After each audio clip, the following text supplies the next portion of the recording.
Coming up on this week's edition of Carolina Insider, winter is coming. What that means for outdoor seating at restaurants. I feel like these guys want to play and play for each other. Mike Bobo is at the helm for Carolina. An inside look at what to expect from him and his team on Saturday. But first, what you need to know about getting tested for COVID-19 before going home for the holidays. Carolina Insider starts now.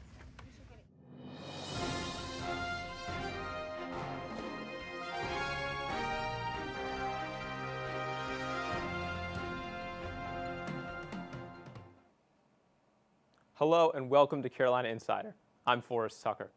Our top story today, people who love to enjoy the Congaree River have reason to celebrate this week.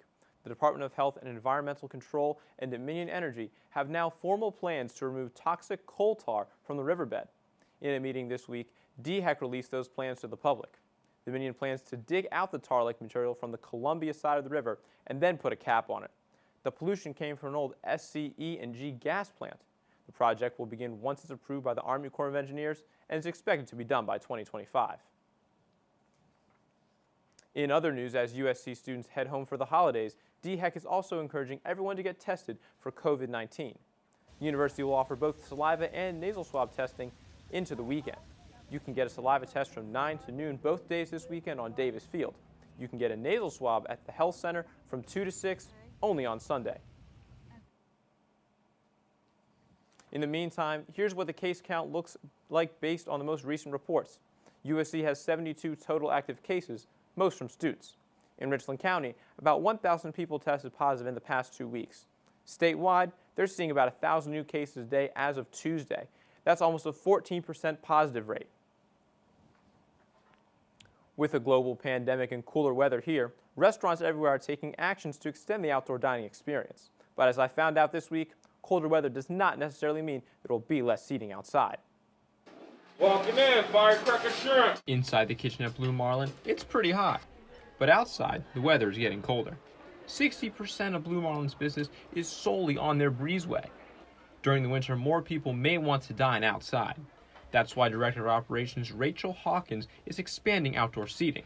We've gotten more tables in on our patio, but what we're in the process of doing now, which is really exciting, is we are installing heaters on the breezeway. Blue Marlin already has a few of these hanging heaters. However, installing new ones will cost thousands of dollars in labor and equipment fees. So it is a very expensive investment. I'm not sure on the exact dollar amount, but it's over 20 grand that we're having to spend on this. While Blue Marlin is spending money to prepare for the colder weather in the Vista, here on Divine Street, Urban Cookhouse is taking the weather day by day. Urban Cookhouse only uses their heaters for customers who are a little chilly. The restaurant's open design allows for air circulation so diners can stay safe. But what about the cold air coming in through these big windows? Systems and Operations Administrator Scott Gandy has a pretty easy plan. So when the weather gets cold, of course the windows get shut. It's just something we've got to deal with. One of the things we do anyway is we keep our doors open. We've been keeping our doors open. Keeping the doors open is another measure to help with air circulation.